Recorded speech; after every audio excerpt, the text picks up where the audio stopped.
नमस्कार दोस्तों, आपका अपने लाइफ मेडिकल चैनल पर स्वागत है। आज हम बात करेंगे कुछ ऐसे कॉमन डिजीज़ के बारे में बात करेंगे और उनमें कौन सी दवाइयों का यूज़ होता है, इसके बारे में भी बात करेंगे दोस्तों। कौन सी मेडिसिन किस बीमारी में, किस कंडीशन में देना होता है, इसके बारे में भी बात करेंगे दोस्तों। अगर आप मेरे चैनल पर नए हैं दोस्तों, तो प्लीज़ चैनल को सब्सक्राइब करें, जिससे आपको बहुत ही आसान भाषा में दवाइयों के बारे में जानकारी मिलती रहेगी दोस्तों।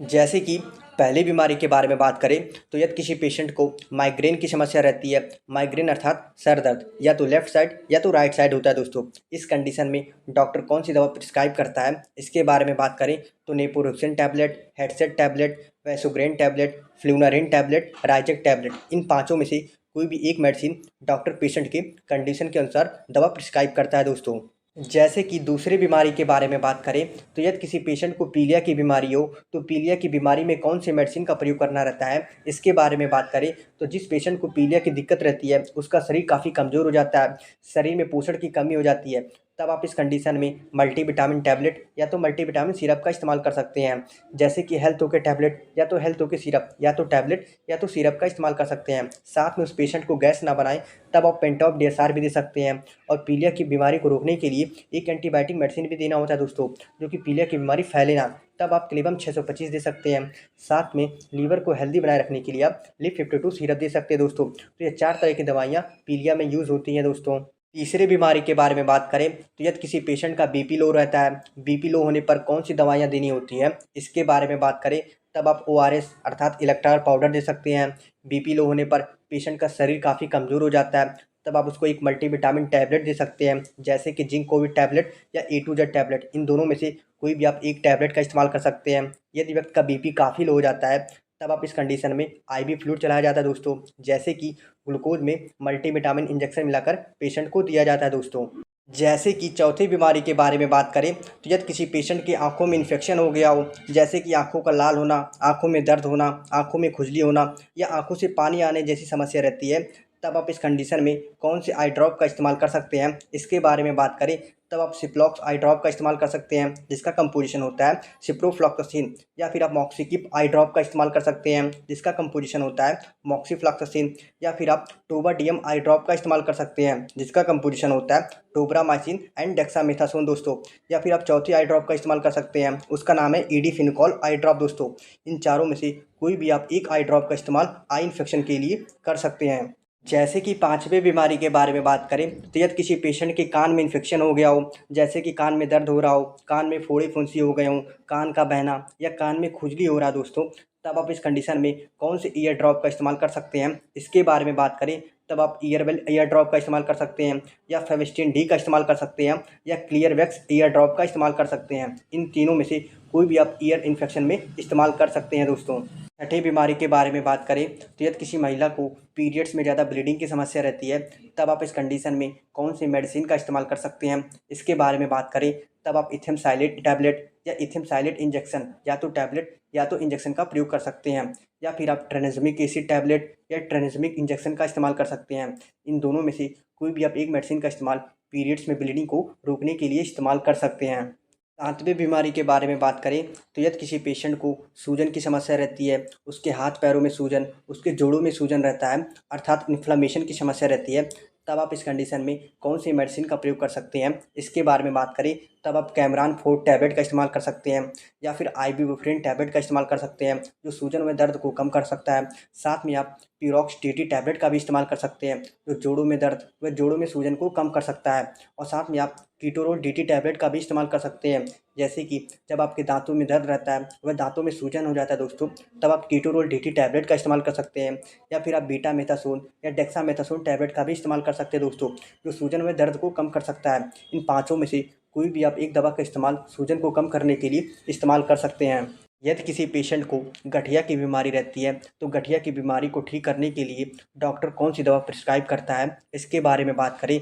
तो एलोपिरिनॉल टैबलेट, कॉल्चिसिन टैबलेट, बेंसिन टैबलेट, इन तीनों में से कोई भी एक टैबलेट डॉक्टर पेशेंट की कंडीशन के अनुसार दवा देता है दोस्तों। यदि किसी पेशेंट को नींद नहीं आता है, वह काफ़ी स्ट्रेस, चिंता व तनाव व डिप्रेशन में रहता है, तब आप इस कंडीशन में डॉक्टर कौन सी दवा प्रिस्क्राइब करता है, इसके बारे में बात करें तो alprazolam tablet, 81 tablet, Gardenal tablet, Zolfresh tablet, इन चारों में से कोई भी एक टैबलेट का इस्तेमाल नींद लाने के लिए, डिप्रेशन को दूर करने के लिए, चिंता को दूर करने के लिए इस्तेमाल करता है। यदि किसी पेशेंट का सर दर्द की समस्या रहती है, उसे नॉर्मल सर दर्द की समस्या रहती है, तब आप इस कंडीशन में कौन सी मेडिसिन का प्रयोग कर सकते हैं, इसके बारे में बात करें तब आप डाइक्लोफेनेक सोडियम टैबलेट या फिर निमोसलाइड टैबलेट या एस्लोफेनेक टैबलेट, इन तीनों में से कोई भी आप एक टैबलेट सर दर्द के लिए इस्तेमाल कर सकते हैं दोस्तों। यदि किसी पेशेंट का पेट दर्द हो रहा हो अर्थात स्टमक पेन की समस्या रहती है, तब आप इस कंडीशन में कौन से मेडिसिन का प्रयोग कर सकते हैं, इसके बारे में बात करें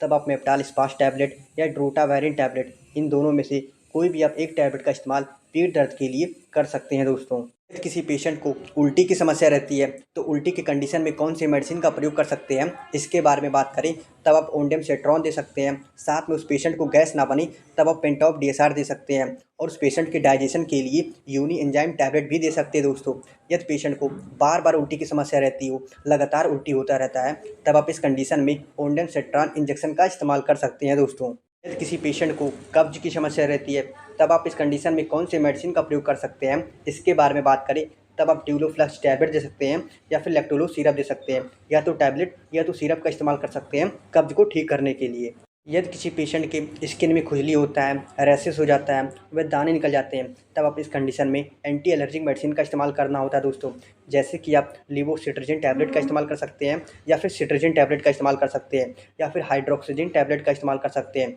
इन तीनों में से कोई भी आप एक टैबलेट का इस्तेमाल आप स्किन में खुजली व रैशेस को ठीक करने के लिए कर सकते हैं। यदि किसी पेशेंट को सर्दी जुकाम की समस्या रहती है, तब आप सर्दी जुकाम के कंडीशन में कौन से मेडिसिन का प्रयोग कर सकते हैं, इसके बारे में बात करें तब आप साल्विन कोल्ड टैबलेट दे सकते हैं या फिर सीनारिस्ट टैबलेट दे सकते हैं या चेस्टन कोल्ड टैबलेट दे सकते हैं। इन तीनों में से कोई भी आप एक मेडिसिन का प्रयोग सर्दी जुकाम को ठीक करने के लिए कर सकते हैं।